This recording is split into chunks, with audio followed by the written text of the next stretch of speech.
Hello and welcome. I'm Leigh-Ann Gerrans and you're watching W News, broadcasting live from the Al Arabiya headquarters. These are our top stories. The US economy shrinks in the first quarter of 2025 as President Trump implores America to be patient. The UK join the US as they strike Houthi targets in Yemen. And Vietnam celebrates 50 years since the end of the war with the United States.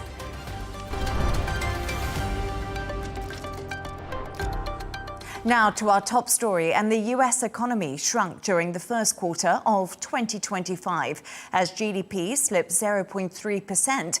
It's a big blow to the Trump administration and is the weakest economic growth for the US since the first quarter of 2022. However, taking to Truth Social, the US president responded. This is Biden's stock market, not Trump's. I didn't take over until January the 20th. Tariffs will soon start to kick in and companies are starting to move into the US in record numbers.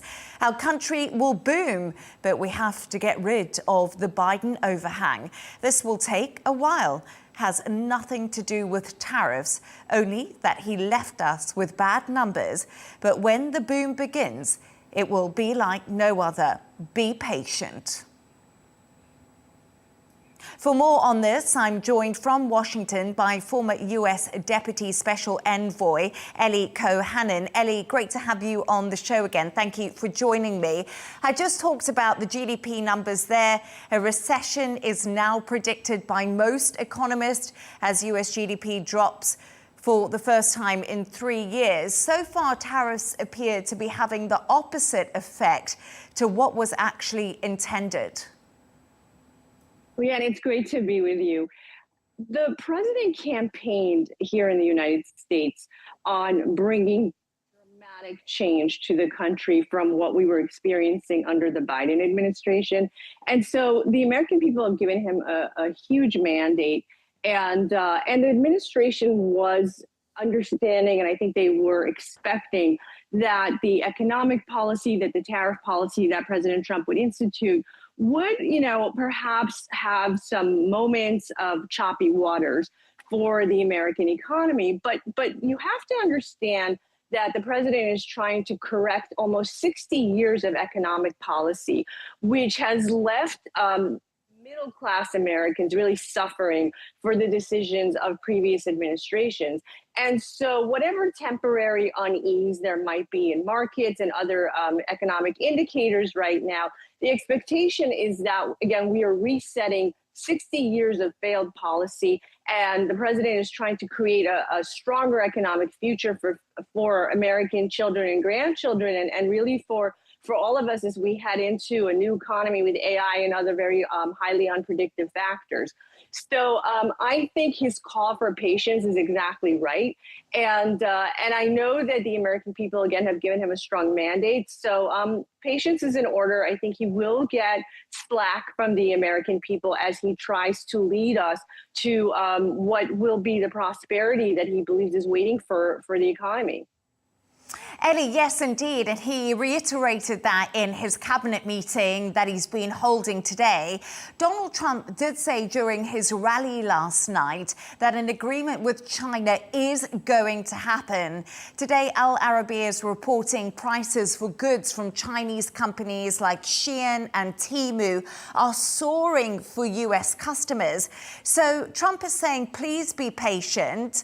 But are rising costs of goods concerning the White House to take some action as people are really feeling it when they go to pay for things?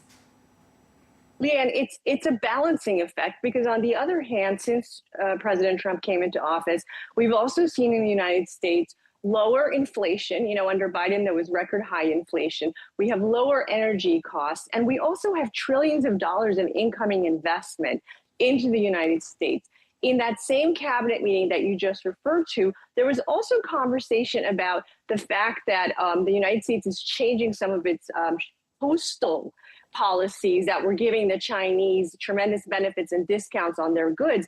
And the expectation is that small American business owners will benefit, right? So the idea was that China, by flooding the US market with their cheap goods, aided by cheap US postage rates, they were beating out local small American businesses. And now we're giving American businesses a chance back. And I would say that altogether, the president's economic policy is intended to strengthen the middle class, which for 60 years has really taken a tremendous beating. America was famous historically for having a strong middle class. And with the loss of manufacturing, with NAFTA and other treaties that the United States signed on to, it was really the American middle class that has suffered the most for it. And so these policies, again, are intended to re-strengthen the middle class and build the middle class back. Something that America historically is known for. That is really the American dream. So Trump also talked about his success in stopping illegal immigration. The images of arrested gang members being shipped to El Salvador were shown during that Trump 100 rally last night. But really, Ellie, it has drawn criticism worldwide and also within the US. But why do you think it has been his greatest success so far? Well, we just celebrated the first 100 days of the Trump administration.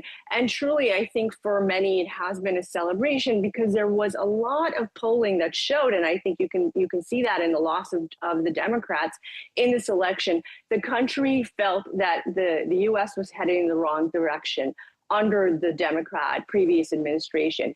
And one of the biggest issues was the open border and unbridled illegal immigration. So it's certainly considered a huge success that Donald Trump has been able to close the US border in such a dramatic way. We're seeing illegal entry numbers down dramatically.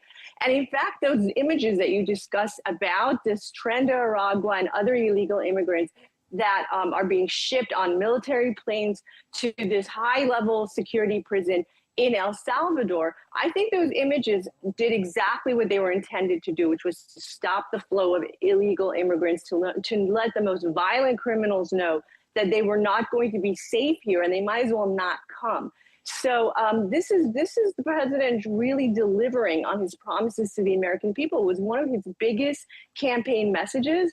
And it's definitely considered his most successful policy in his first 100 days. Ellie, Ukraine's Prime Minister says the minerals deal should be signed in the next 24 hours. Reports are suggesting the deal has hit a last-minute hurdle. How close are we to a ceasefire? And is the president succeeding when it comes to foreign policy? Well, I would argue that the president is succeeding. You know, he handed Joe Biden a world at peace, and Biden handed him back a world on fire with two wars waging on two continents. And the president and his administration have invested hundreds of man hours in de-escalating both of these wars. When it comes to Russia, Ukraine, we know that Putin has offered a short ceasefire. The president is demanding a 30-day full ceasefire. He's not happy with a 3-day ceasefire. You know, there's negotiations and term papers that have been submitted to the Ukrainians, and the belief is that the Ukrainians have more or less accepted the American proposal with some caveats, and now the ball seems to be in Putin's court. Regarding the minerals deal, certainly from the American side, this was a very important and big part of the overall situation. The overall agreement was trying to help the American taxpayer recoup some of the economic and financial investment that was made to Ukraine, the billions of dollars that America gave to Ukraine in this war. And so I know that they are very close on the minerals deal in particular. I think there's a technicality with the Ukrainian parliament needing to ratify. And so perhaps it will take them a little bit more time. But it seems on principle there is an agreement between the United States and Ukraine. And again, right now, in terms of the Ukraine-Russia negotiations, it seems the ball is in Putin's court. President Trump has both been very friendly with Putin in these negotiations and conciliatory, but at the same time, we are hearing most recently a sense of his patience running out and letting Putin know that secondary sanctions could be levied on Russia if Putin is not willing to really look at bringing this war to an end. Ellie Cohanim, former US Deputy Special Envoy, always great to have you on the show. Thank you so much for joining us. Thank you for having me.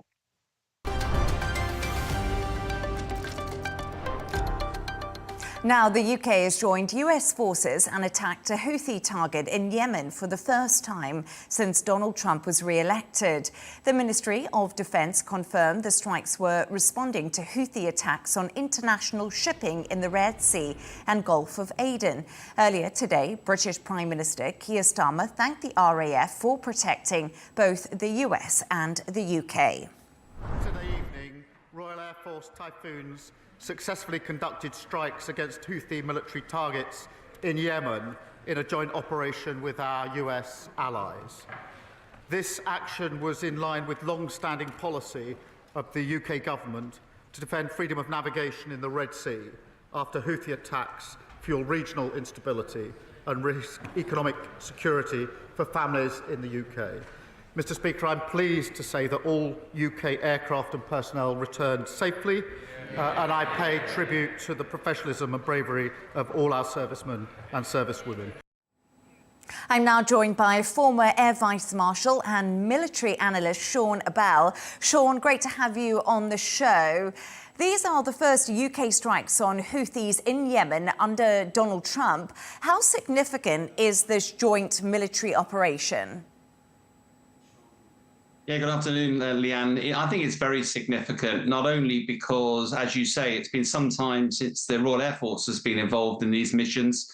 We understand the Typhoon aircraft, they didn't say how many, but last time it was a 4-ship of Typhoons. That gives you some cross cover. It means it's the safest way of getting across Houthi territory and also provides you with some redundancy. We understand they were using Paveway 4, which are guided munitions. They'll have been guided, GPS guided or laser guided to the targets to try and make sure they're hit literally within meters of the correct target. And they were supported by Royal Air Force Voyager aircraft as well, which almost certainly would have provided some support to our US colleagues. And of course, our Royal Air Force assets would have been operating from either Cyprus, Poland, or potentially even UK. But it is significant, I think, particularly, Leigh-Ann, because the last time we spoke about these attacks, it had been because the Houthis have been very active in the Red Sea. Or more recently, we've not seen quite so much action, and that implies that there's much more proactive work being done by the US and the UK Ministry of Defence than previously.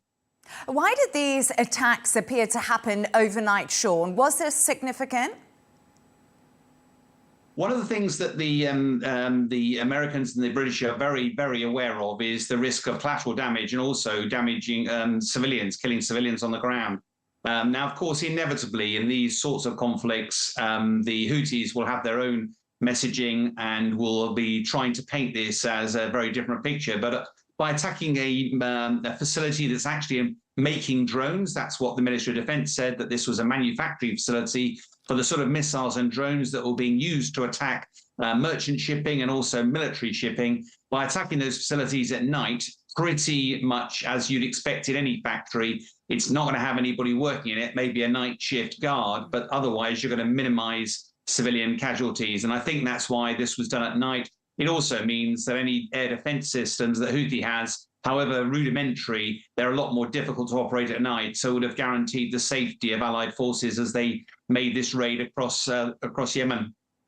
In response, the Houthis said Britain should anticipate the consequences of its aggression. How concerning is this threat, and what actions could the Houthis take?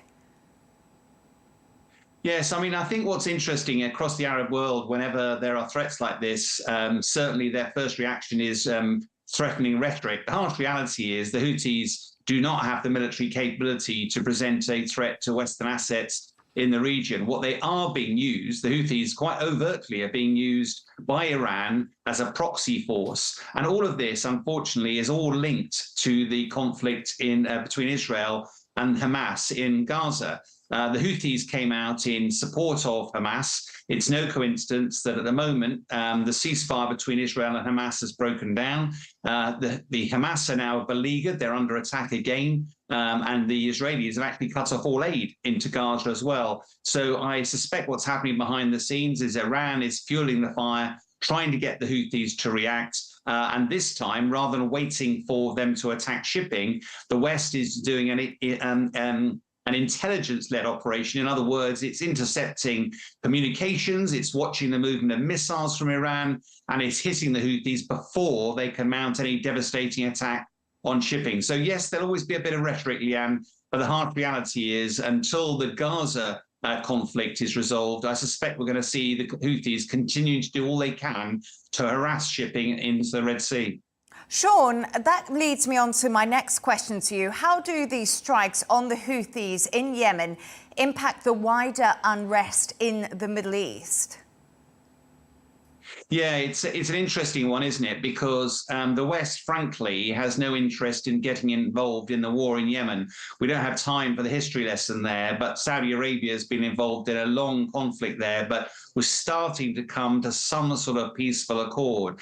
But it is Iran that's fanning the flames of this. And of course, the West, ultimately, they didn't want to get involved, but they tried to deter the Houthis with threatening rhetoric. You know, if you start to attack shipping, we will attack you. That didn't work. So if deterrence doesn't work, the next thing you try to do is degrade the Houthis' capability. And that's what we've been seeing over the last few months. The ultimate is if they don't stop, you have to destroy them. Unfortunately, that means a massive escalation in the campaign. And I see no appetite from the West to do that. What we are seeing, though, as I say, is an escalation in as much that rather than waiting for the Houthis to act and then punish them, now this is an intelligence-led operation, I have no doubt, watching the movement of supplies from Iran and proactively protecting shipping. And let's face it, even though it's quieting down in the Red Sea, I understand over 50% of the normal shipping that goes through the Red Sea is now going round, I think it's the Horn of Africa. It takes longer. If it takes longer, it's more expensive. That has consequences for the prices of food around the world, particularly difficult for those poor countries that are starving. Yes, absolutely. Shaan, so just from what you're saying, do you anticipate more strikes from the UK and the US? I think the strikes will continue, providing Iran continues to try to back the Houthis. But I re-emphasize, I'm as a former military guy, you know, I'm always looking beyond the symptoms to the disease. You know, the attacks by the Houthis are purely a symptom. The disease is the failure to resolve the conflict in Gaza. And whilst that continues, Iran is supporting the Hamas fighters, and therefore we're going to see a continuation of Hezbollah fighting from the north, the Houthis attacking and presenting a threat to the Red Sea. So although I dare say there will be a continuation of attacks if this continues, the real issue is getting the conflict between Israel and Hamas resolved and getting the Gaza back onto a normal footing again. Always fascinating talking to you, Shaan Bal, former Air Vice Marshal and military analyst. Thank you so much. You're welcome, Leigh-Ann.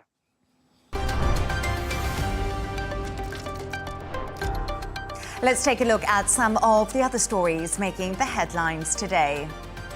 Russian President Vladimir Putin says he is open to peace with Ukraine. On Monday, Putin declared a 3-day ceasefire to take place in May, marking the 80th anniversary of the victory of the Soviet Union. President Trump has previously expressed his disappointment that a deal had not been agreed between both Russia and Ukraine.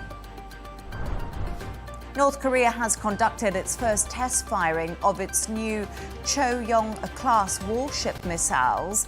They were launched and artillery fired as part of a test intended by the country's leader, Kim Jong-un.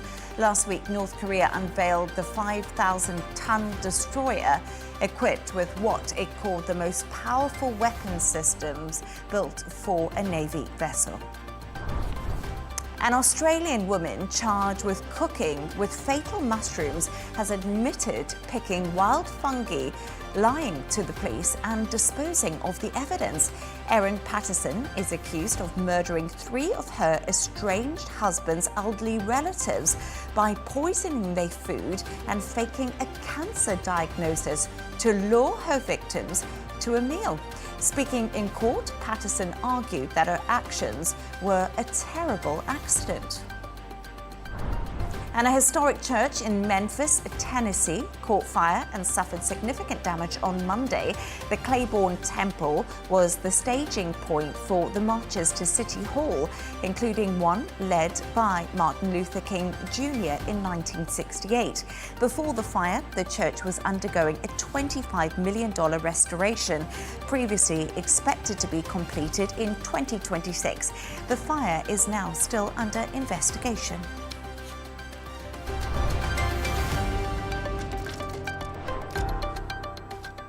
Now, Indian Prime Minister Narendra Modi has chaired a meeting of the top security officials in the country as tensions between New Delhi and Islamabad show no signs of abating. For the sixth consecutive day, the two sides exchanged gunfire along their de facto border. Now, that's according to the Indian Army. Analysts warn an escalation does remain on the cards. Shaan tells us more from New Delhi. Senior military officials of India and Pakistan have discussed cross-border firing. The Indian Army says it has cautioned Pakistan Army officials over what it calls unprovoked gunfire. Meanwhile, Indian Prime Minister Narendra Modi has held back-to-back meetings in New Delhi with top officials in the country as the situation on the border remains tense. He is believed to have reviewed the overall security situation in the Jammu and Kashmir region. Now, this Cabinet Committee on Security has met for the second time since a terrorist attack claimed 26 lives in Kashmir. And many in New Delhi are seeing this as a sign of how severely volatile things are at the border. New Delhi blames Islamabad for backing the attackers who killed civilians in Kashmir's tourist town of Pahalgam.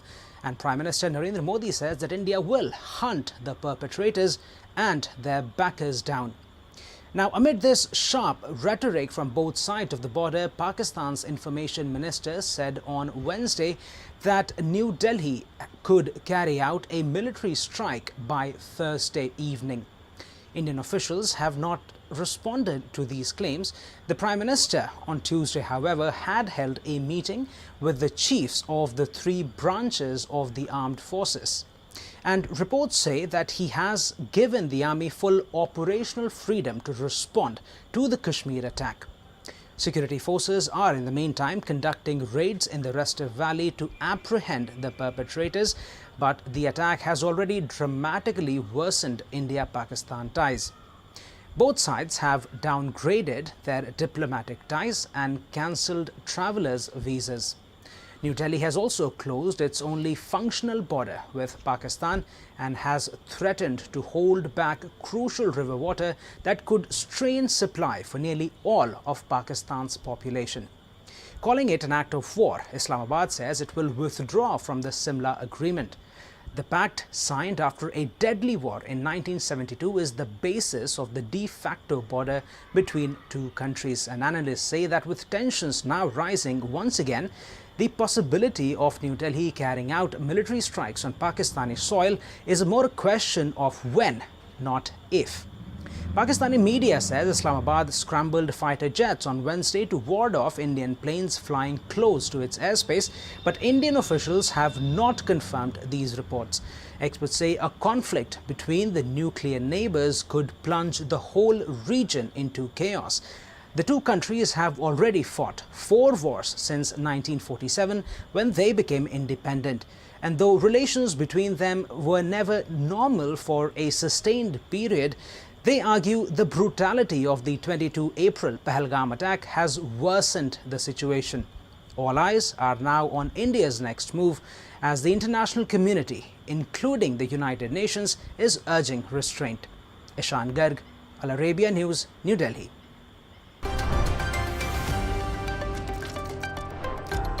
Let's take another look at some of the other stories making the headlines today. A 16-year-old suspect has been detained on suspicion of shooting and killing 3 people in Sweden. The incident took place at a hair salon in the city of Uppsala. Swedish police say the teenager is one of several people being interrogated as part of the investigation. A Chinese student has been rescued from Japan's Mount Fuji for the second time this week. The 27-year-old was airlifted from the mountain after feeling unwell with altitude sickness. He later returned to the trail to look for his phone and also his belongings, making a second call to emergency services, who did have to rescue him again. Starbucks will hire more baristas and scale back automation plans. The move is intended to win back customers after the coffee shop company announced disappointing financial results amid falling sales. CEO Brian Nichols says taking on more staff will mean higher costs, but he says he's banking on some growth to come with that investment. And footballer Cristiano Ronaldo is the most popular person on Instagram with 652 million followers. The Portuguese striker, who plays for Saudi Arabia's Al Nassr, regularly shares moments with his family and also his friends, as well as training clips with his teammates. It's believed that the player also earns over $43 million for each sponsored post on Instagram.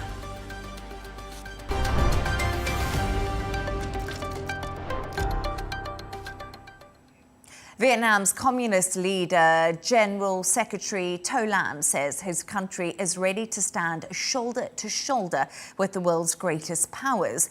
The Southeast nation is marking 50 years since the end of its war with the US. Thousands took to the streets to celebrate, but also to reflect on a conflict that killed millions of people. Patrick Falk reports. Loud cheers accompanied by flag waving and patriotic songs to mark half a century since the end of the Vietnam War. Since the fall of Saigon, this country has transformed itself from a poverty-stricken backwater to a fast-growing and enterprising economy. The atmosphere here today made not only me, but all the Vietnamese feel proud because we get to live in a peaceful country that is independent, free, and happy. The celebrations commemorate the first act of the country's reunification on April 30th, 1975, when the communist-controlled North Vietnam seized the capital of the US-backed South, now renamed Ho Chi Minh, in honor of the North's founding father. At the showpiece military parade in the city, Chinese troops marched alongside Vietnamese forces, underlining warming relations between the communist country and Beijing. In a world of increasingly complex and unpredictable developments, and as a nation having suffered so much losses and pain from past wars, we are deeply aware of the value of peace, independence and freedom. The 20-year conflict is estimated to have killed around 3 million Vietnamese and around 60,000 Americans. Since then, the country has developed strong economic and diplomatic ties with its former foe. Relations were normalized in 1995. Trade between the two has more than tripled in the past decade to about $150 billion in 2024. The memories of war now behind them both. The Vietnamese people and the American people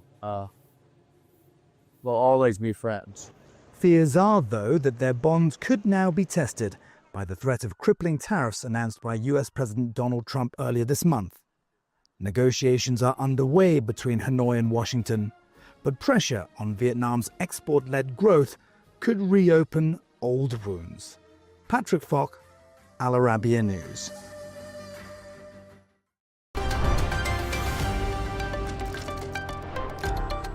Let's take a look at the top business news now.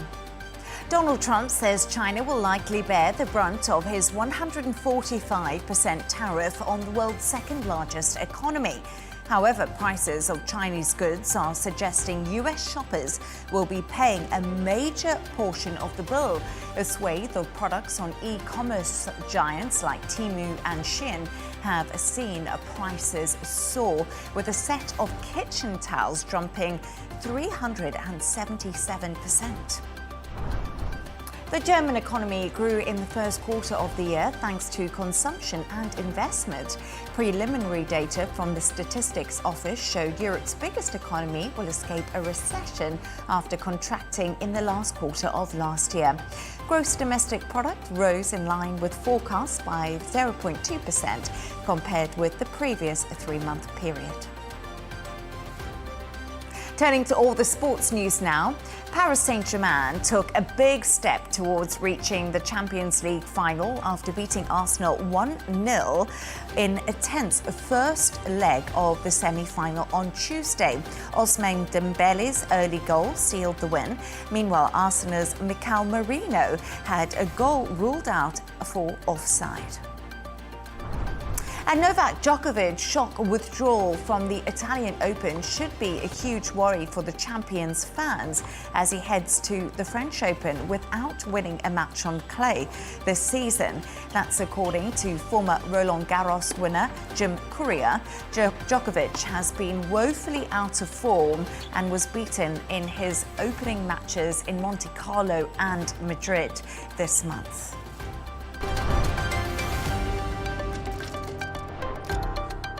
A reminder of our top stories. The US economy shrinks in the first quarter of 2025 as President Trump implores America to be patient. The UK joined the US as they strike Houthi targets in Yemen. And Vietnam celebrates 50 years since the end of the war with the United States. And that's all from us on W News. Don't forget to subscribe to our YouTube channel and also follow us on X. Counterpoints with Melinda Nusafora will be coming up. And of course, we'll be back in a couple of hours with W News Extra. Goodbye and thank you.